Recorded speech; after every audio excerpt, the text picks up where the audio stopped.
Good day, everyone, and welcome back. So many things have needed to be rethought in the wake of the COVID 19 pandemic. This pre service model is just one of them.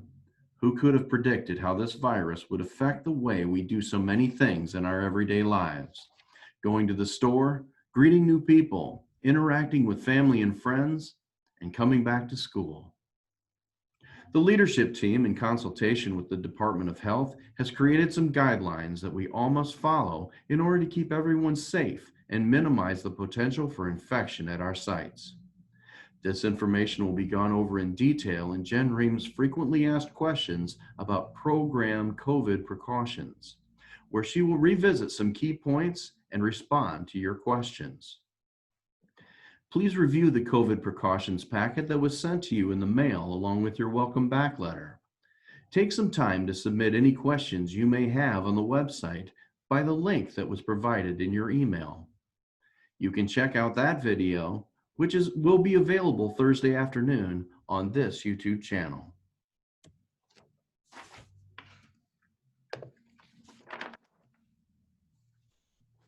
This year will be different from any other. We finished last year by closing down centers and serving our children and families in a virtual setting.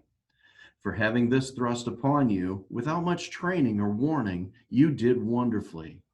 Class Dojo worked well for this purpose, and you accepted this challenge and ran with it. I was very impressed with your efforts to make this successful and continue to engage your students from a distance. I love seeing how some of you took a leadership role and helped others who were not as comfortable with this technology to be successful. We are going to continue with Dojo this year. For those that are doing in-person attendance in your classrooms, Dojo will be a supplement to the regular instruction they are receiving. Then we have some children who are attending fully virtually. For those children, this will be their avenue for instruction. Their regular posts will be supplemented by weekly virtual visits from the teacher. This will offer the opportunity to make personal connections with the child and collect some observational data to the child's progress. You will get more on that from your site leaders. Last year, before we were so abruptly interrupted, we started making real progress in improving attendance. It is vital that we don't let up on our attendance efforts. Even as we bring another focus to the forefront, attendance habits that are created now will reflect the children's attendance habits throughout their school careers and into life. We intend to continue as best we can with our attendance plan. I am expecting to be able to recognize individual classrooms each month this year as having the highest attendance program-wide with a displayable flag and a goodie box for the teacher as a reward. This was planned for last spring, but got put on hold as our attention was drawn to Corona.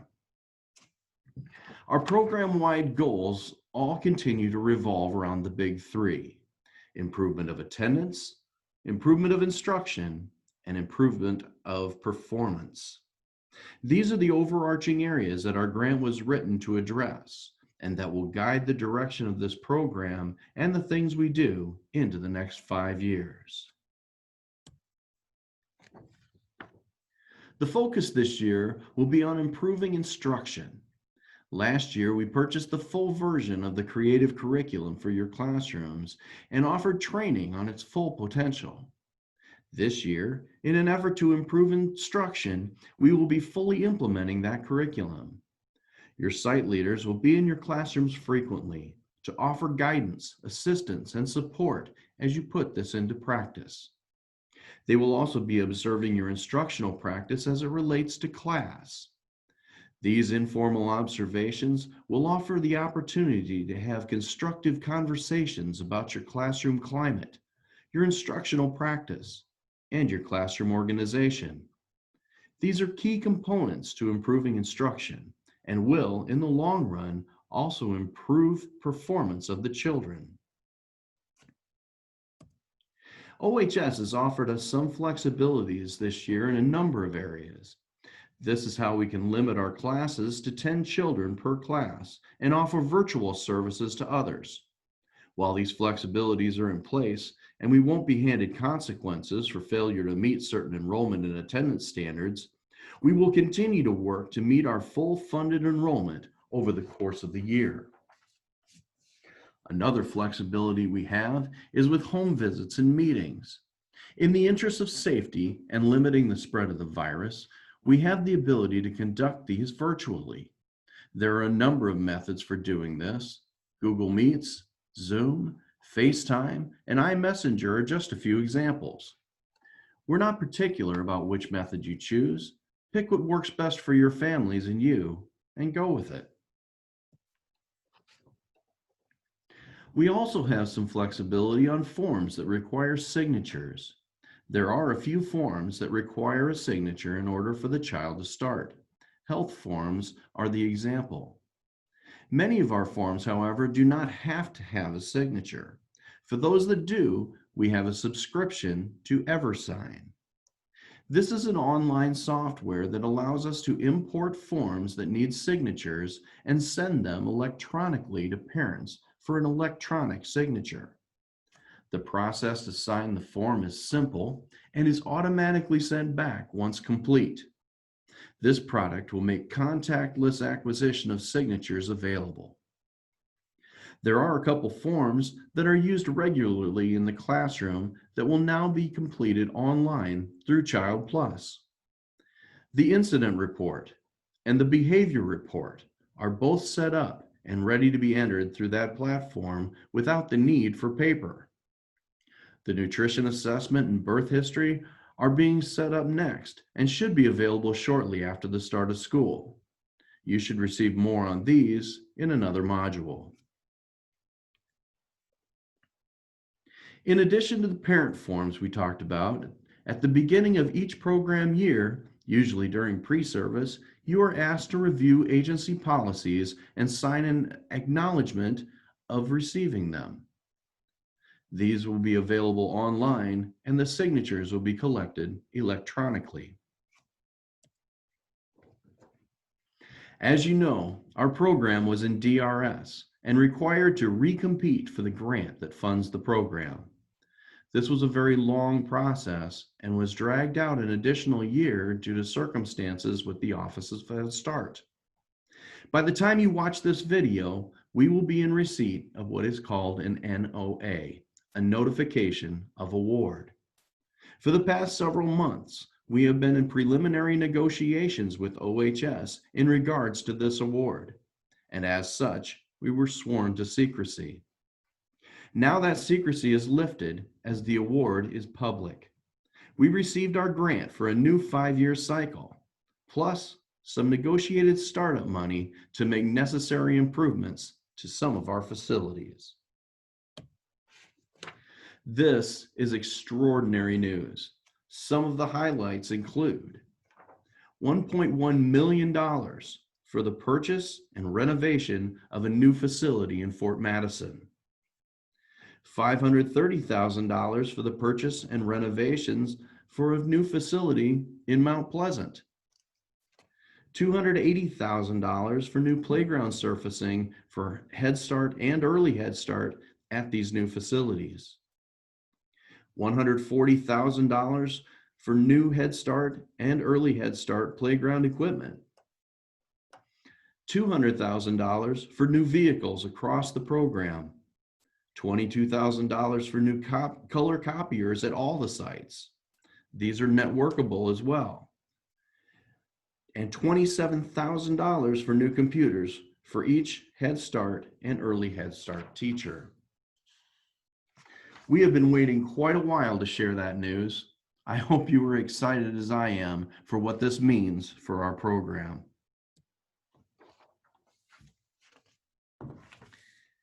Finally, I'd like to share a book with you this afternoon. This is a delightful story about a character named Sarah who has some nervousness about going to school on the first day. I hope you enjoy First Day Jitters.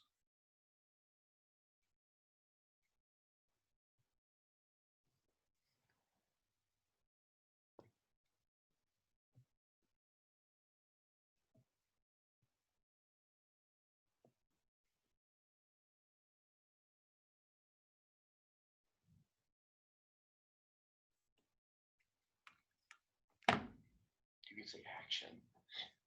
That would be exciting. Action. I feel better. First Day Jitters by Julie Danberg, illustrated by Judy Love. First Day Jitters.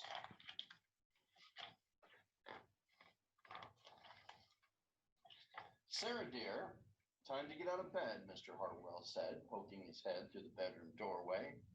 You don't want to miss the first day at your new school, do you? I'm not going, said Sarah, and pulled the covers over her head. Of course you're going, honey, said Mr. Hartwell as he walked over to the window and snapped up the shade. No, I'm not. I don't want to start all over again. I hate my new school, Sarah said. She tunneled down into the end of her bed. How can you hate your new school, sweetheart? Mr. Hartwell chuckled. You've never been there before. Don't worry. You liked your other school. You'll like this one. Besides, just think of all the new friends you'll meet. That's just it. I don't know anybody, and it will be hard, and I just hate it, that's all. What will everyone think if you aren't there? We told them you were coming.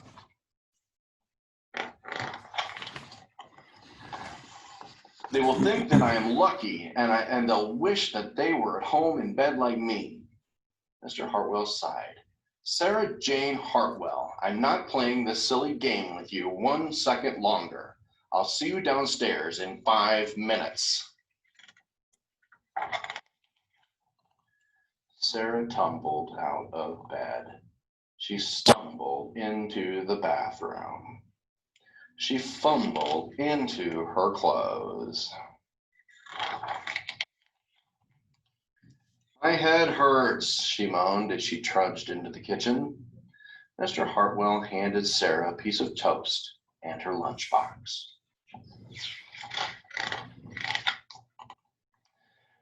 They walked to the car. Sarah's hands were cold and clammy.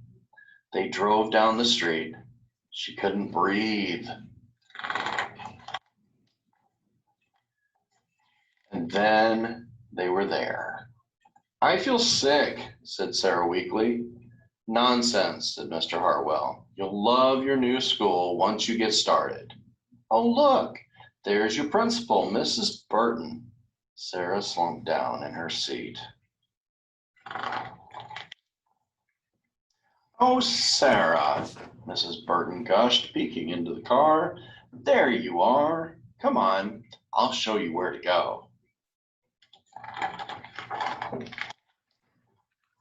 She led Sarah into the building and walked quickly through the crowded hallways. Don't worry, everyone is nervous the first day, she said over her shoulder as Sarah rushed to keep up. When they got to the classroom, most of the children were already in their seats. The class looked up at Mrs. Burton as Mrs. Burton cleared her throat. Class, attention please, said Mrs. Burton. When the class was quiet, she led Sarah to the front of the room and said, Class, I would like you to meet your new teacher, Mrs. Sarah Jane Hartwell.